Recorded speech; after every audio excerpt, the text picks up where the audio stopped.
Okay, hi everybody, it's me. We are done with the episode reviews of the spring. So I'm just going to start rolling in soon very quickly. So I figure I start with these anime series reviews that I said I was going to do. Well, I didn't say what I was going to do. You guys saw one of them already. The other one is the one I'm doing right now. Now, besides this one, there's two others. One is well, I should say three others. Um, but one is basically from the back end of Winter, Moonlit Fantasy. That Isekai. Then we have Windbreaker, the one I just did, Mysterious Disappearances, and this one.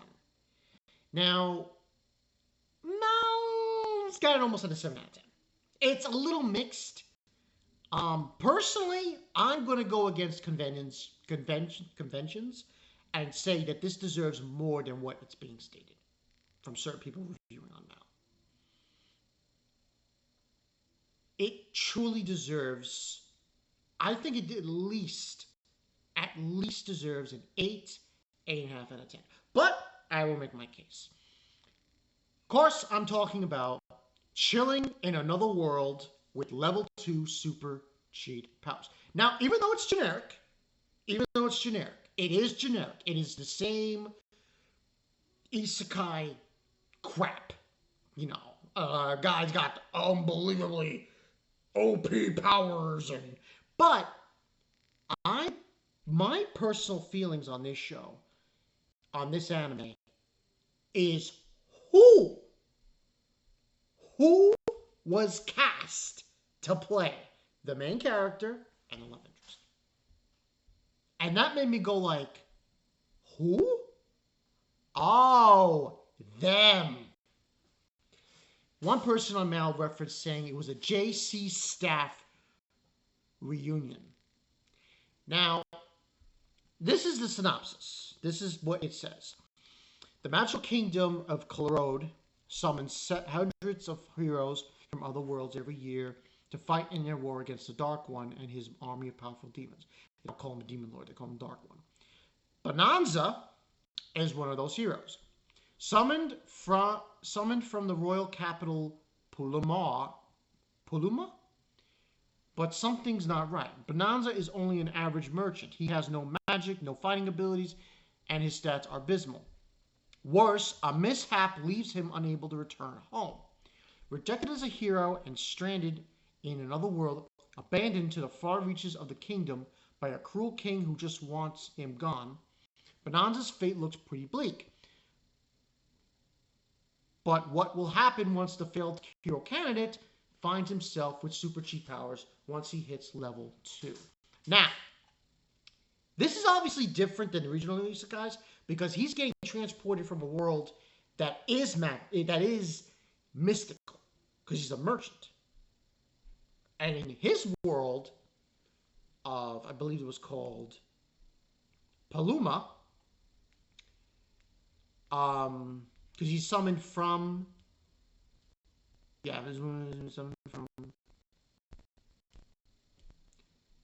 well, actually, no, they didn't really specify his world. But his world is basically a world where demi-humans exist, but they're treated poorly. So it's a different kind of scenario. Now, the main character changes his name. That's number one. He's not Bonanza. He's Philo. Now, before I get into anything else, the guy who plays Philo is the same voice actress who played, drumroll please,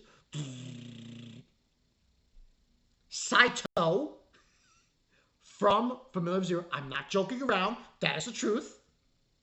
And I don't remember. It's a long time ago since I've seen this show, and I've never finished it. The main character from Shakugo no Shana. Take a guess who the female character, who is his love interest, is played by. You guessed it, the Rhys from Familiar Zero. And Shauna from Shakugo no Shauna. That's why I referenced the JC Staff reunion. This is essentially a JC Staff reunion of these two characters. And this is, to me, the selling point. I know this is crazy to state, but this is one of the reasons why I find this anime so intriguing. I know it's a small thing, but to me, you take an actress who played characters who were, listen, let's not sugarcoat this, tsundere annoyance up to the 10th billionth, 12th billionth degree. You see what Louise does. How she treats Saito at some points, beating him up, kicking him in the groin. You know the story. To have her play a character whose name I will reveal.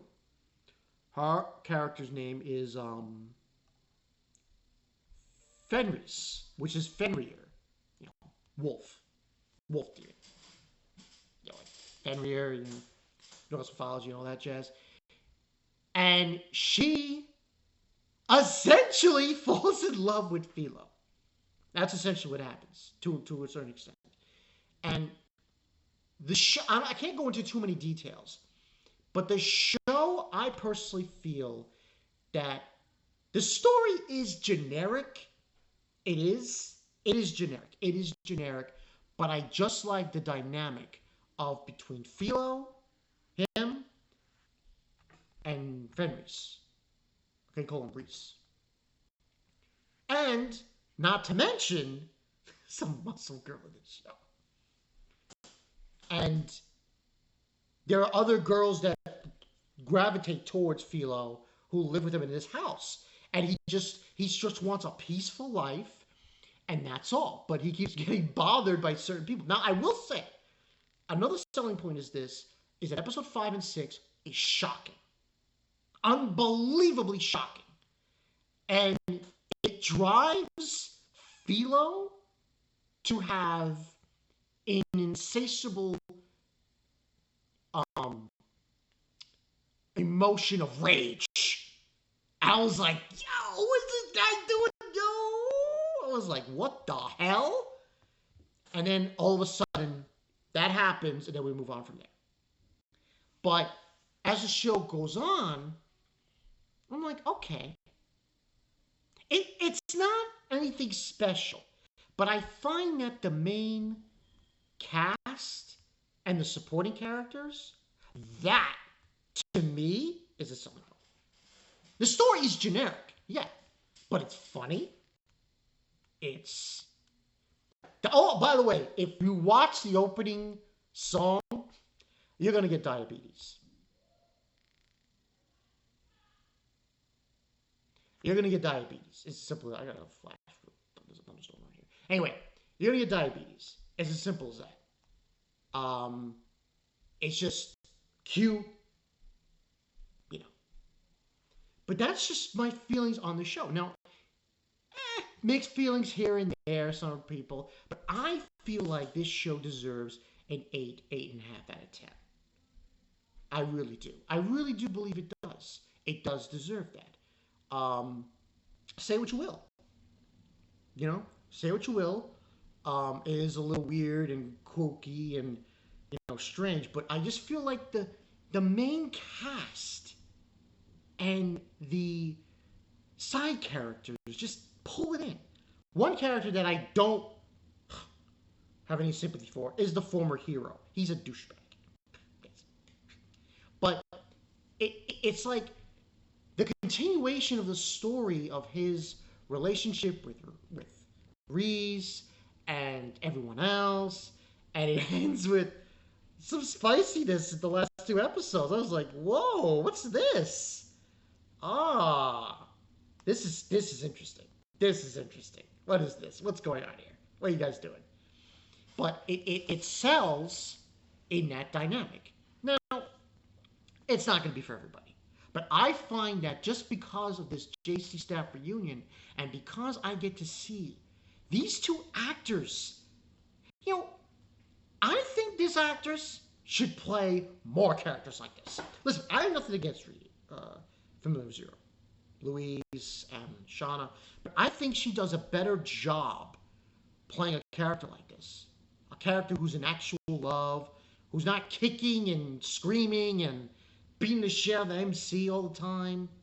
You know, it's showing a very deary kind of level of love towards him. And I thought it was done very well. And like I said, the opening song, oh my God, it's just too much. The way she's singing it, I was just like, oh my God, this is too much. But if I have to say, this is my dark horse for this season. It is. It's my dark horse. It's my one that I go to and I say, wow, I didn't expect that. And in the end, it was more of a shock. It's like, they're married, and that's probably a spoiler there, but I don't give a shit. And they're together, and I was like, wow. I did not expect it to happen.